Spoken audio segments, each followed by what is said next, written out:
What's up, everyone? If you don't know, my name is Tyler Lambers, and I am the CEO and founder of Oasis Media Solutions, a social media agency here in Miami, Florida. And one of my goals this year in 2026 was to start a podcast where I interview other creative people I met along the way, other business owners, clients, essentially everyone who kind of has built their own business, has a unique skill, and kind of escaped the normal 9-to-5 corporate life. And what better way to start a podcast than just a solo episode explaining who I am, how I got here, and what I plan on doing next. So if you are not familiar with my story, I am from Michigan with an accounting background, and now I live in Miami running a 6-figure social media agency. So my career started at a food service company in Grand Rapids, Michigan. I got an accounting degree and I was working in corporate finance, working in vendor receivables, working for their specialty companies, profit analyst. And I was there for about 4 years and then ultimately ended up leaving and pursuing social media. So what happened was when COVID hit, we were all sent home to go work remote. And I would also watch a lot of live sports on TV. And once there were no live sports on TV, I was like, what am I going to do with my night? I don't know what to do when I log off of the computer. I was single. I was living with buddies and my brother. And I ultimately ended up going down the YouTube rabbit hole of just finance and figuring out what I wanted to invest in, because at this time I really didn't invest in much. I bought a house. I was renting out a house to my buddies and my brother. But that was really my only investment. And I just saw that everybody was getting paid. And I was like, okay, I got to start investing. So I ended up going on YouTube, and then I found Anthony Pompliano, who interviewed Dave Portnoy. And Anthony Pompliano was asking questions that I was just very interested in. Like, how much did you sell the company to churn in? What do you invest in? Just a lot of finance related questions that Dave has really never mentioned before. So started to follow Anthony, and he also got me very interested in Bitcoin. Bitcoin was around, I don't know, 5-7 grand when I started buying Bitcoin in 2020 or 2021, and which thankfully worked out. But was following Anthony for a while, and then him and his brother started a show on YouTube called The Best Business Show. And I was like, dude, these guys are somebody that like I could hang out with. I kind of enjoy listening to their content. They're around my age. And I was like, I got to figure out a way. I want to work with these guys. I want to just figure out a way where I can go to Miami and work with them, which was like my dream. So once they started the show, I realized after about a month or two, they didn't have a Twitter page that kind of highlighted the best parts of the show each day. It was a 2-hour show on YouTube. So I just started it. And within an hour or two of starting it, I put a couple tweets. Anthony sends a DM. He goes, hey, what's your plan with this? How can I help? And I was like, oh shit, dude. Like he already reached out after like 2 hours. I said, I'm just going to start the show. I enjoy listening to the show. I'm just going to use it kind of as notes and kind of teach myself how to do this. And he's like, okay, let me know if you need anything. So for Monday through Friday for 2 hours, either during my lunch break or at night, I would just recap the whole show. I began by recording the screen, my laptop screen, actually with my phone, and like recording videos that way, because I didn't even know how to screen record. I just was like, I want to get the content out. And then eventually I started using iMovie. And then I ran it for free for 7 months. We would communicate, I don't know, every couple of months. And then I went to Siesta Key for about a month and stayed with my grandpa for another month. So I was in Florida for 2 months at the end of 2020. And then when I moved back to Michigan at the beginning of 2021, I was like, yeah, I don't want to be here. Like, I love Florida. Florida just makes me so happy. People are more motivated. The sun is great for you. And I just want to move there. So I got a internal job with the company I was working at, which was based out of Lakeland. And the distribution center was based out of Plant City. So I lived in Lakeland and I worked out of Plant City. Still working on the show. And then after about 3 months of being there, things with Anthony started to ramp up and I was doing a great job. I mean, I remember I was sitting on Siesta Key Beach with friends in town. And it was in the afternoon. Took a couple days off of work. And I was like, all I want to do is just sit here and tweet out the show. I would watch the show on YouTube, screen record my phone, and then tweet out all the clips. I don't know. I probably tweeted 10,000 times. And then eventually he invited me down to Miami for the Bitcoin conference in 2021. And I met the whole team. And a couple days later, he offered me a job and I relocated to Miami. And another thing I learned was that when he offered me the job, he said, you can either take a lower base salary and then you get revenue share of the sponsorships and YouTube revenue, or you could take a larger salary with no revenue share. And at me at the time, it seemed like a no-brainer. I'm like, dude, I want the upside. Like, hell yeah, why not? And that kind of opened up my idea of, wow, if you get a handful of clients and you charge them a small base amount, but you're also getting revenue share on all the sponsors, the YouTube revenue, event, whatever, like all of it, whatever you can negotiate, like that is insane. You could be sleeping. You could be getting YouTube revenue and sponsor revenue for 6 different clients. So that was like, okay, that's like a great end goal. So I worked with Anthony for about a year and the guys on his team were amazing. Jordy and Matt, they helped me so much. I owe them so much. They taught me how to set up a whole studio. They told me to get off of iMovie and go to Premiere Pro. They taught me like everything. And I was there for maybe about a year and a half, I think. And we were putting out a podcast 5 days a week, it seems. And I would handle production, some of the shows. I would handle all the social media on the Instagram, TikTok, and Twitter. I'd also edit a handful of the podcasts toward the end. And he and his wife, Paulina, ended up moving back to New York. And that was like, all right, this was a fun gig. Like, it was awesome working with these guys, going to the office, meeting a lot of cool people. I mean, I met like Jake Paul, John Shahidi, Tim Draper, Sean Ryan, Mike Stud, just Mike, whatever you want to call him. But I was like, all right, this is a cool gig, but now it's serious. I got to figure out what I want to do. So I actually went to Valuetainment headquarters in Fort Lauderdale, met with the Valuetainment team. Somebody showed me the tour of like the PBD podcast studio and they offered me a job, but I mean, it was like very cheap. I was like, and then I'd have to be in Fort Lauderdale every day of the week. And I was like, nah, dude, like I'm just going to bet on myself. I'm just going to figure this out.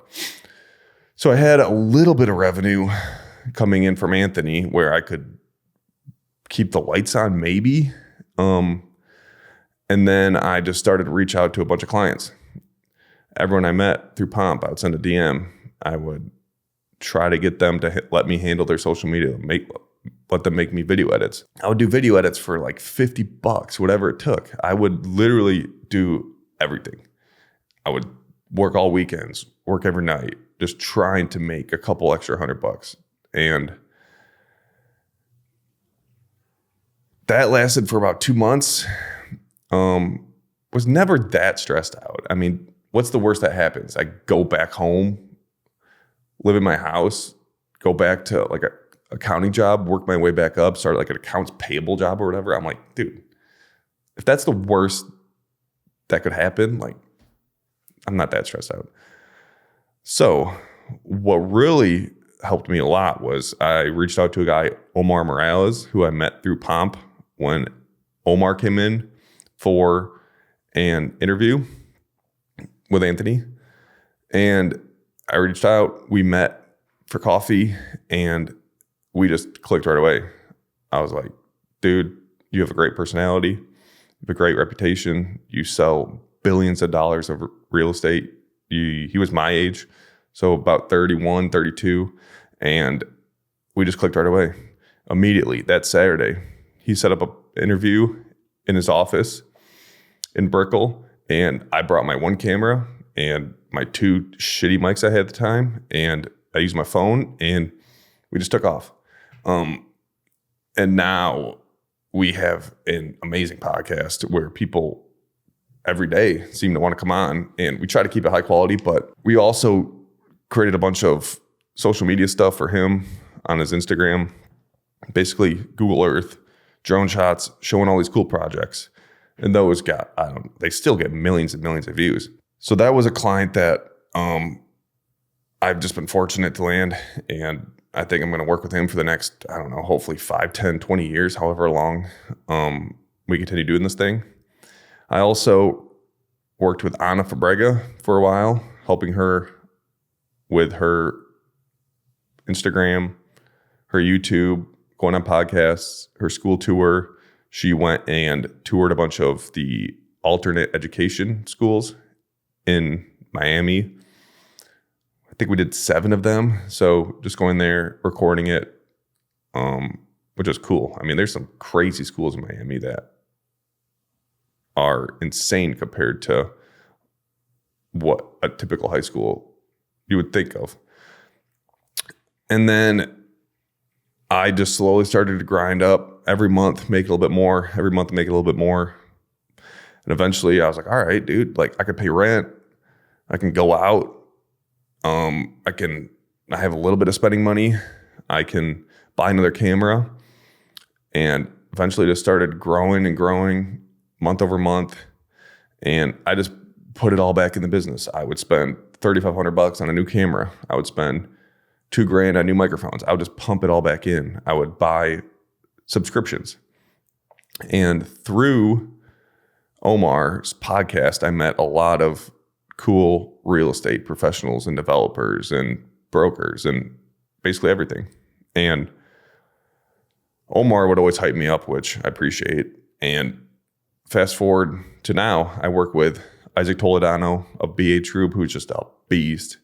He's got 30 some projects going on in Florida right now, from Ritz-Carltons to W. Pompano's to Six Fisher to luxury homes in Aventura to condo buyouts to Naples to Hammock Dunes. He's just got everything. And he's been like the ideal perfect client where I just respect him so much. He gives me free reign to kind of do whatever I want on the Instagram and LinkedIn, and it works. And we communicate every day, but he's been like a great client that has also given me a lot of great reputation, because it seems like everybody in Florida knows Isaac Toledano. I also work with Harvey Hernandez from Newgard, who kind of similar story. He's building a couple buildings in Brickell, Standard and Lofty, and also Nativo, Fort Lauderdale. So gives me a lot of stuff to work on. And I've also worked with Jay Parsons. He's huge on LinkedIn, has over like 100,000 LinkedIn followers. And we are about 70 episodes into his podcast. And a lot of the clients that I just have just kind of became organic. I guess BH Group, I press and really wanted to work with them. But most of my clients have kind of just been organic, word of mouth. And you can typically tell within the first week or so, like how this is going to go. And one thing I've learned is that at the beginning, you just have to say yes to everything, literally everything. I think everybody who's kind of been through what I have, you literally just got to say yes to everything.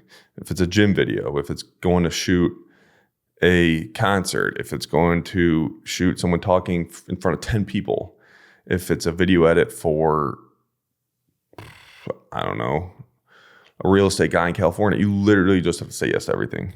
And at the beginning, you want to build up a portfolio of what you can do. So at the beginning, money doesn't really matter that much, which some people don't want to work for free, which I just don't understand. It's like, dude, working for free and getting a portfolio is like a win-win. You get clients that eventually, hopefully, will pay you, and you get to work up your portfolio, which people can see. So I have currently a number of clients in Miami that I work with on a daily, weekly basis. And another thing that I've learned is when you start out, everyone wants to buy a nice camera. But the audio is actually the most important, because the moment someone clicks your video, if the audio is not good, see you, buddy. Nobody's going to watch that. So, in my opinion, you want to get great audio first. Invest heavy in the audio. You can use an iPhone for a while. I was using an iPhone for podcast for, 7 months. Lighting is also pretty important. If the lighting's trash, shadows, nobody's going to watch it. I mean, if the audio's good, maybe they will. And then video is the last. So I kind of learned this the hard way. I bought a nice camera, which I guess I had to, but I went audio, lighting, and then I got the nice mics, where I should have done the opposite. Should have got nice mics, lighting, and then video. But it all works out. Eventually you get everything you need. Video editing is also something that you can just kind of teach yourself, which I talked to someone who has a communications degree, I think it was, a master's. And one of his final projects was to create a Premiere Pro video or project in Premiere Pro. And I was like, dude, you're going and paying to get a degree, and your final project is in Premiere Pro, when you can literally go to YouTube and teach yourself that in a couple months, work at your own pace, and you'll probably end up being better at it because it's like your hobby and you're like trying to get good at it instead of paying and just going through the motions. So that's another thing I've learned. It's like, if you have a skill that you want to get good at, you can find a way to get good at it. You don't need to pay anyone to kind of teach you. You can kind of learn yourself. So a hurdle for me was kind of learning Adobe Premiere Pro. But I mean, once you learn that, you'll realize, dude, there's millions of people in this world who want to put out content. And everyone wants to be the face of the content. But there's a huge opportunity for people in the back end who, like me, I don't really care to be like big following and answering DMs. Like, I'm more of a quiet, reserved type of guy. So there's huge opportunity for people like that where they just want to chill in the back end, have a good life, flexibility, do what they want, work with who they want. And if you can kind of teach yourself a skill like that, dude, it's very eye-opening of how you can just build businesses. It's I don't know how else to describe it. Where I thought growing up, building a business is hard. Oh, register an LLC. But you just kind of all figure that out. And like, dude, there's so much opportunity out there. Especially now, I feel like every day, Gary Vee's looking for a videographer. This podcast is looking for someone. There's so much opportunity. And if you can just slowly chip away at it, spend a couple hours. If it's something you want to do, spend a couple hours on it and chip away, become better. And dude, you'll be surprised at how quickly you can kind of just scale your own business or agency.